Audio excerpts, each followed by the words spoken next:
আসসালামু আলাইকুম রহমতুল্লাহি ওয়া বারাকাতুহু। আমি প্রফেসর ডক্টর মোহাম্মদ ইমদাদুল হক। আমি একজন নবজাতক শিশু ও কিশোর রোগ বিশেষজ্ঞ।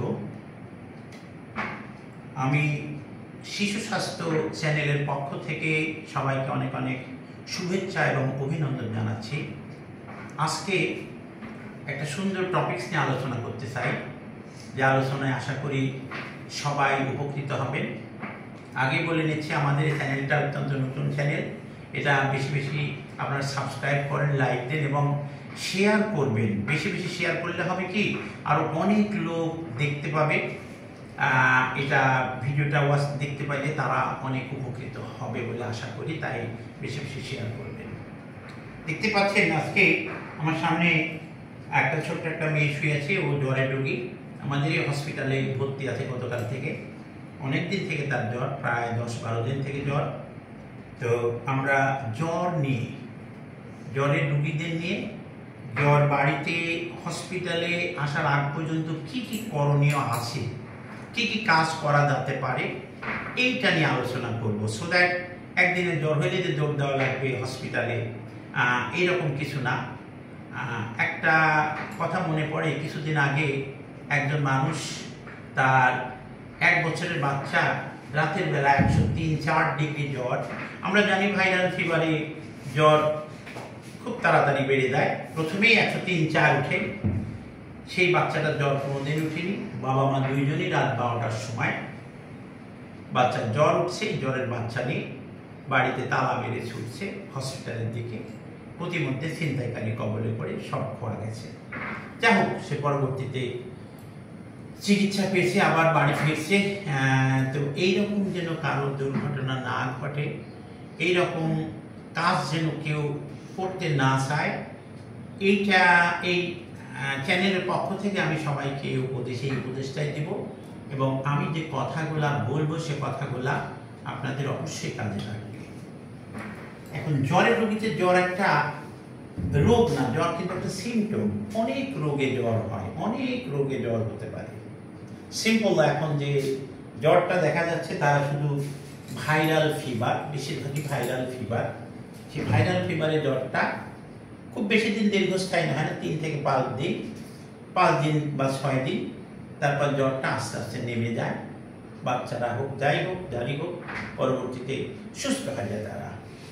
এই তো ভাইরাল ফিভারের জ্বরটা উঠে কিন্তু প্রথমেই 103-104 ডিগ্রি উঠে যায়। এটা থেকে আতঙ্কিত হবেন না। এখন জ্বরটা বাড়িতে, এই যে ফ্যামিলিটার কথা বললাম, তারা যে রাত 12টার সময় বাচ্চাকে নিয়ে ছুটলেন এবং প্রতিমধ্যে বিশাল একটা অ্যাক্সিডেন্টের মধ্যে পড়ে গেছিলেন, আরও দুর্ঘটনায় কবলিত হতে পারতেন। তাই আল্লাহ তাআলা বাঁচিয়ে দিয়েছে তাদের। তো বাড়িতে কি করবেন, সেই কথাটাই বলবো। বাড়িতে একটা জ্বরের রোগী, জ্বরের সাথে কিন্তু অনেক সময় দেখা যায় ফিব্রাইল কনভালশন বলে একটা রোগ আছে জ্বরের সাথে, খিঁচুনি, যেটা 6 মাস থেকে 6 বছরের বাচ্চাদের সাধারণত হয়। সবার হয় না, শতকরা হয়তো 5-10 জনের এরকম আমরা পাই। তো সেটারও কিছু কথা বলবো। তো জ্বর আসলে জ্বরটা নামানোর উপায় হলো, জ্বরের ওষুধ আছে, সেটাকে আমরা প্যারাসিটামল বলে থাকি। এই প্যারাসিটামল বিভিন্ন প্রেজেন্টেশনে পাওয়া যায়, সিরাপ পাওয়া যায়, বড়ি পাওয়া যায়। এছাড়া পাররেক্টাল সাপোজিটরি, অর্থাৎ মলদ্বারে দিয়েও জ্বরটা নামানো যেতে পারে। এটা কখন কোনটা কিভাবে ব্যবহার করবেন, কোন রোদে ব্যবহার করবেন, একটু ডোজটাও আজকে বলে দেব। বিকজ আপনাদের নিজেদেরকেই জ্বরের রোগীদের বাসায় অন্তত 1-2 দিন বা 3টা দিন ম্যানেজ করতে হবে। তো জ্বর আসলে আতঙ্কিত হওয়ার কিছু নাই।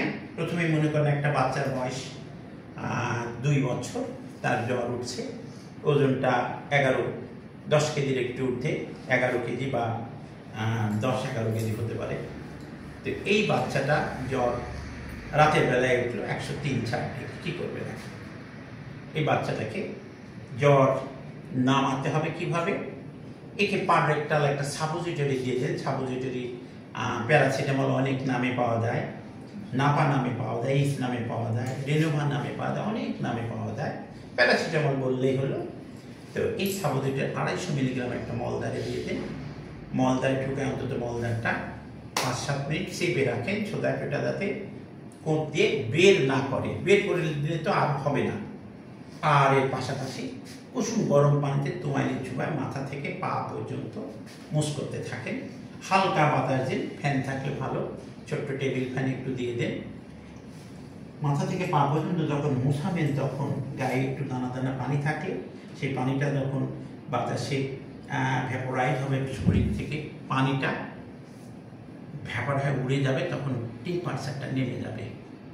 এখন দেখা যাচ্ছে যে 103-104 ডিগ্রি জ্বর আছে, সাপোজিটরি একটা দেওয়া হয়েছে, 1 ঘন্টাতেও জ্বর নামবে না।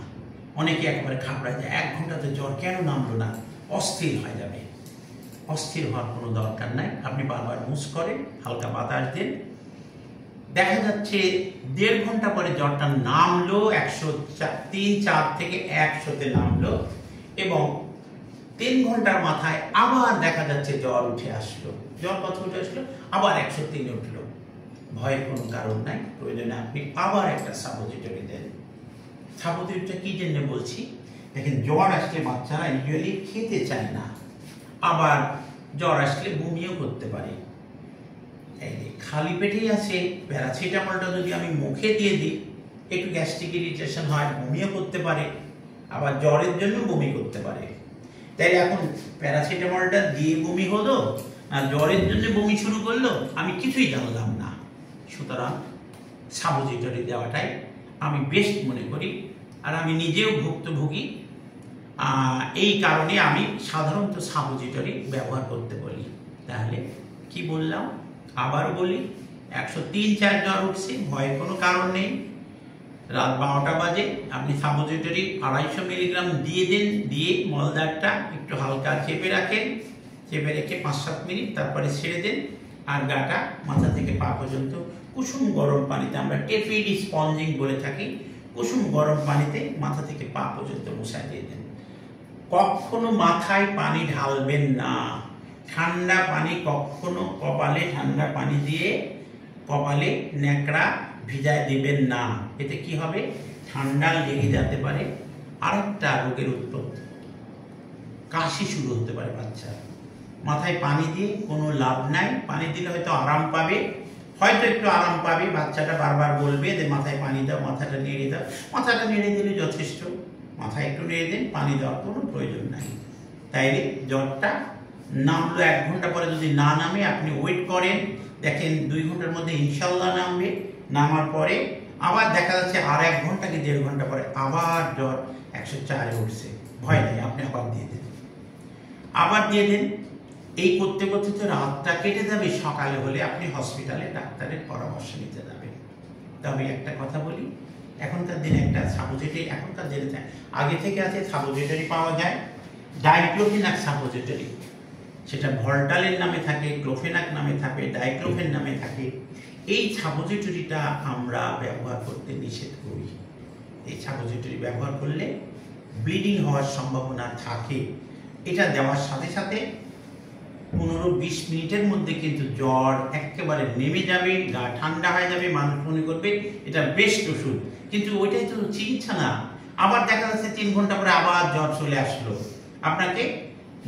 আপনি মনে করবেন যে এটা তো অনেক ভালো ওষুধ, এটাই বারবার দিতে থাকে। এটা দোহাই লাগে, এই সাপোজিটরিটা কখনো দিতে যাবেন না। দিলে প্যারাসিটামল সাপোজিটরি দিবেন। এটা যদিও দিতে হয় ডক্টরের পরামর্শ ছাড়া, আমি বলবো কখনো এটা ব্যবহার করতে যাবেন না। তো দর্শক, আমি শেষের পথে চলে আসছি। আমি আবারও বলি, জ্বর হলে বা জ্বর দিয়ে খিঁচুনি হলে ভয়ের কোনো কারণ নাই। আপনি রাতের বেলা দৌড়াদৌড়ি পেরে রাত 12টার সময়, আমি চাইব হসপিটাল পাশে আসে যেতে পারেন, বাট একটু দূরে যদি হয় থাকে রাতের বেলা, আমি যেটা গল্প শোনালাম এরকম একটা ঘটনা ঘটতেও পারে, আপনার বেলাতে ঘটবে না, বলা যাবে না। সুতরাং বাড়িতে যে ব্যবস্থাটা বললাম, ইনশাল্লাহ ব্যবস্থাটায় জ্বরটা কমে যাবে, আপনি সকাল হলে বাচ্চাকে নিয়ে হসপিটালে যেতে পারবেন। আজকে জ্বরের রোগীদের অন্তত বাড়িতে কিছু হলেও কাজে লাগার মতো কিছু পরামর্শ দিলাম, আশা করি পরামর্শটা কাজে লাগবে। সবারই কাজে লাগবে। আমি আবারও আপনাদেরকে অনুরোধ করব, আমাদের এই শিশু স্বাস্থ্য চ্যানেলটাকে বেশি বেশি করে শেয়ার দেন। এই ভিডিওটা বেশি শেয়ার দিলে আরও অনেক অনেক মানুষ দেখবে, আরও অনেক মানুষের উপকার হবে, এই আশা ব্যক্ত রেখে পরবর্তীতে আবার কোনো ভিডিও নিয়ে, আবার কোনো টপিকস নিয়ে, আবার কোনো মোস্ট ইম্পর্টেন্ট যেটা কাজে লাগে মানুষের, এরকম কোনো ভিডিও ইনশাল্লাহ করব, এই আশা ব্যক্ত রেখে শেষ করছি। ভালো থাকেন।